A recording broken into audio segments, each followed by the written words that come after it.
What's going on, everybody? Welcome back to Knives of the Round Table. My name is Marco, and today we're going to be taking a look at the Custom Knife Factory Evo 2.0.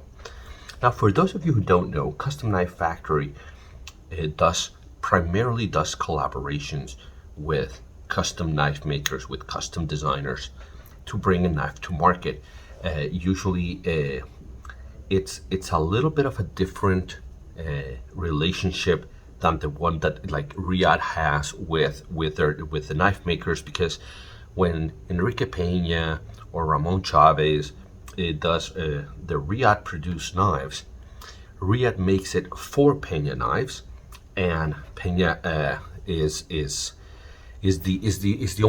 only brand that appears on the knife. In other words, you can't see the Riyadh name anywhere on the knife.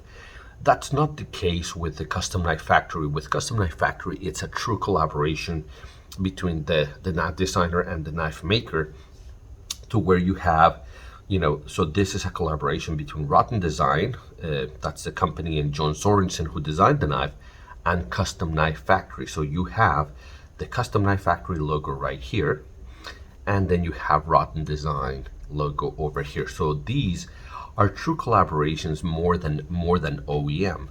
And what happens is that you get some very cool designs, very good knife makers involved in bringing a knife, but at a much lower price than a custom piece. The custom Evo is probably around $3,000. Now this one is $600. So what you have is, for most people, $3,000 is going to be a prohibitive price. First, for a lot of people, even $650 is going to be a prohibitive price. But at $650, you could almost get to a Grail piece, right? If you have, 2 or 3 Spydercos or Benchmates and you sell them all, you can get to this price. This is a much more attainable piece than a $3,000 knife. So you have, and the build quality and the fit and finish of Custom Knife Factory is up there with, with Koenig and Shirogorov, right around there, certainly in the same ballpark. And so the ability to be able to get some of these designs and some of these knife makers at a much lower price is certainly something that I appreciate. Like if you get the 520, right, from Philippe Georget, that's probably a $1,600 knife if you buy it custom. But the 520 by Custom Knife Factory, well, that runs about $650. So, you still get a tremendous quality knife, but at a much reduced price. So if you can get over the fact that it's not a quote unquote custom, I'd probably put the Custom Knife Factory at a mid-tech level more than a production level. But the line is very blurry with mid-tech, so I'm gonna put it at the highest quality of production knives. So let me give you a tour of the knife, because what you have here is kind of a reverse tanto sheep's foot blade is what it's probably called, but I almost want to call it a reverse tanto ulu, right? Because the belly is so pronounced on this that it almost looks like an ulu knife with a handle. So what you have is M390 blade. You've got a hole for deployment, external stop pins, really deep aggressive jimping here. As I said, this is the Custom Knife Factory logo here, and the Rotten Design logo in the back. What you have is a titanium frame lock with this mill that almost looks like, I've heard somebody refer to it like a tree bark. Certainly, it certainly looks like it. It's these lines that, and I'm gonna make sure that it catches the light there slowly.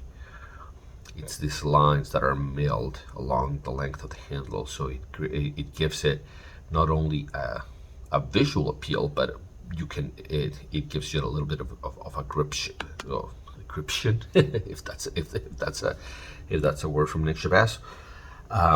Now what you have in the blade is this tall blade that is hollow. So I'm gonna make sure that you can see the hollow here. Okay, there you go. So it's a really nice hollow blade. So before I ramble too much, let me give you some size comparisons, because this is the Evo 2.0, and the 2.0 is actually the smaller version of the Evos. The Evo 1.0 is even larger than this one, and I'm kind of glad that I have this one, because even though the 1.0 has a switch that I really like right here in this area, the size, if you see it's a full-size knife. It is very comparable to the Pair 2, and there's a lot of similarities, because you have this forward choil that's kind of integrated into the handle. You see it right there, and then you have a thumb groove here in the front, and then the rest of the, so there's some similarities. Obviously they're different knives, but and even in sharpened blade length you even have a lot of similarities. So but if you think that the Pair 2 is a full-size knife, can you imagine the 1.0 being a bigger knife? It gets to be a little bit too big, at least in my opinion. Now, when it's closed, I like the shape that they were able to achieve. It's like this this nice little rectangle that it folds into. It folds into a nice little package. You wouldn't think it from it being deployed that's what it would fold into. Now, let me give you just the final size comparison here. That's against the full-size bug out, and that's against the mini bug out. So definitely a full-size knife. But if you have a Pair 2, that's exactly what you ought to be thinking, that it's like a Pair 2. Now, the Evo 3.0 is coming. I'm not sure what size that one's going to be, but just be on the lookout for that. If this is a knife design that is interesting to you, middle of next year, I think. So follow everybody, Custom Knife Factory, Broad Design, everybody, and see to keep up to date to when they release the next one. So let's start with ergonomics on this one, and the ergonomics on this knife are just phenomenal. I always say that I like it when the knife tells you how to hold it, and in this case it just wants to be held right there. That's where it wants to be, and there's no hot spots. It just melts in your hand. It's the ergonomics on this are phenomenal. The only bad part, I think, the jimping is, it's these very, so the jimping is these grooves, or this milled area here that is too wide, okay, and they're too separated, and I'm not going to call them sharp, but because they're separated, when you bear down on the knife, and you really push, then you get marks, as opposed to when the lines are really close together. You still get a little bit of traction, a little bit of grip, but you don't get any of the pain, right? So I like jimping, but this one is a little bit aggressive for my taste. Now you can, it's meant, I think it's meant to be held here, okay, but it's very, very comfortable back here. I would say it's probably even more comfortable, even if you're a little bit further away from the action, from where you're cutting, because the jimping back here is much milder. So your thumb lands right here if you're choked back, okay, and I can still get a full 4-finger grip back here, okay, and I wear large gloves, so you're here, you can be here. The ergonomics on this thing are just phenomenal. One of the best. You got to be thinking I think they're better than the Koenig areas, just at least in my hands. Now, cutting, this thing has to be probably the best cutter in my collection. What happens is that you have this. Look, I'll show you the thickness of the blade first. Let's see. Yeah, there. So it's a tiny bit thicker than the Pair 2. Hopefully that comes across right there. It's a little bit thicker than the Pair 2, but what you have is a blade that is even taller, if that's possible, than the Pair 2.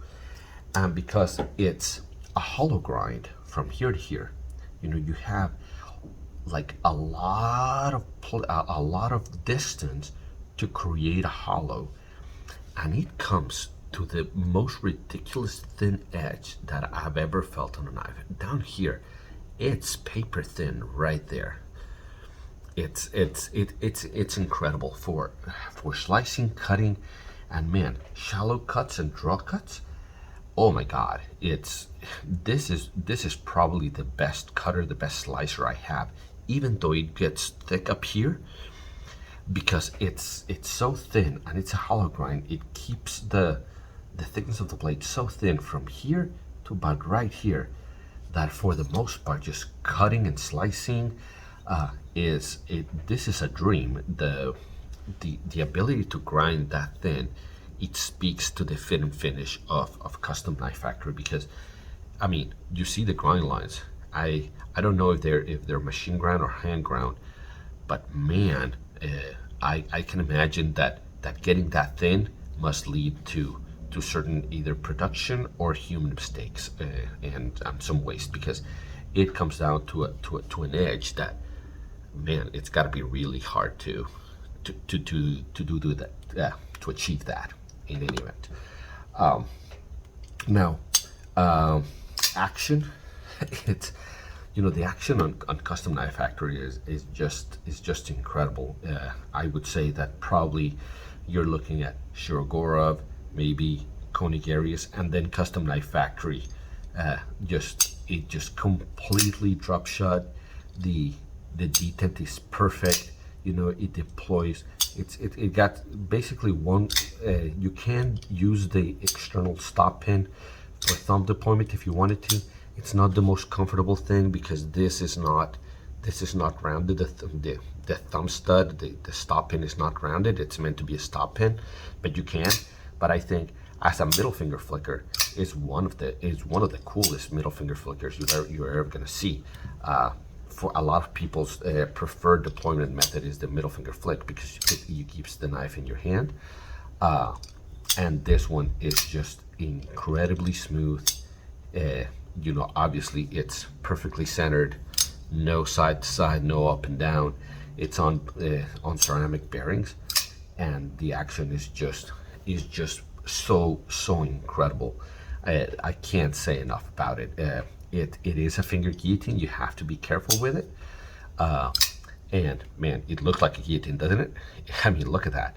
So this one will bite you, so you have to be careful with it. But it's just the action on this. It's really nice. Now, fit and finish is outstanding. Like I said, these are not cheap knives. At $600, it's for many people it would be considered a grail piece.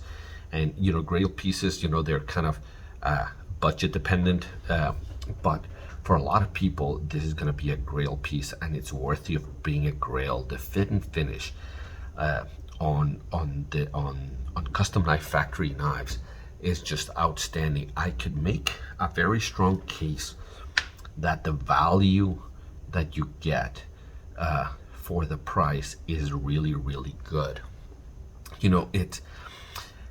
People will say that it's a titanium frame lock. It's not a flipper, but it's a titanium frame lock with M390, right? And there's probably 100,000 different designs that match that.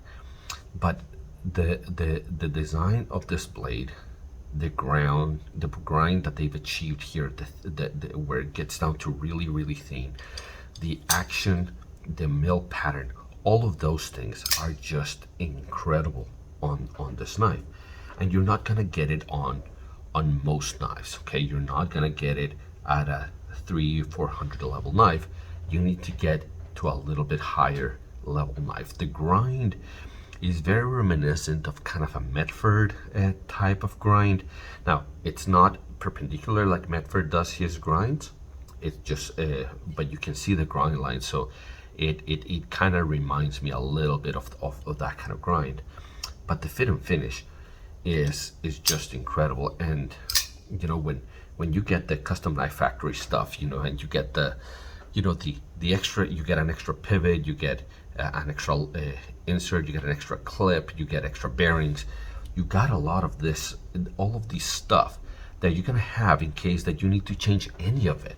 So you don't even have to send it into Russia where these are made, to get it serviced. They give you all of this stuff to tear it apart and replace parts if you need to. Oh, it's got a lock bar insert. In case I didn't mention that, it also serves as an over travel stop. You stop right there. You can't go past that location.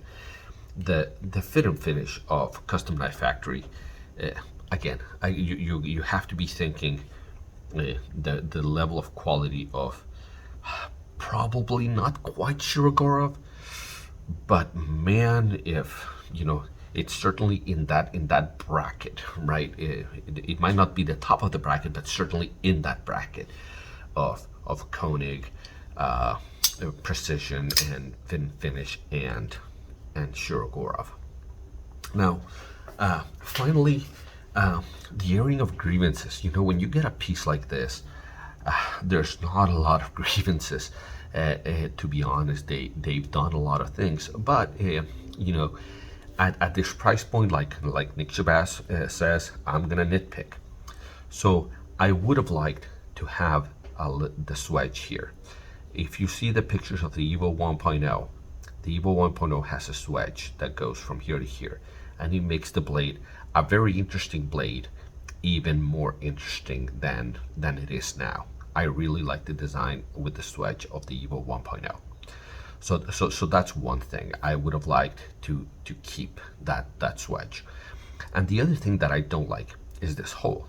Now, it's a hollow pin right here, and I'm not sure if this is kind of a locator hole for production, similar to what the Sebenza 21 had. The Sebenza 21 had a hole back here that it was part of the production, to hold down the scale while it's being milled.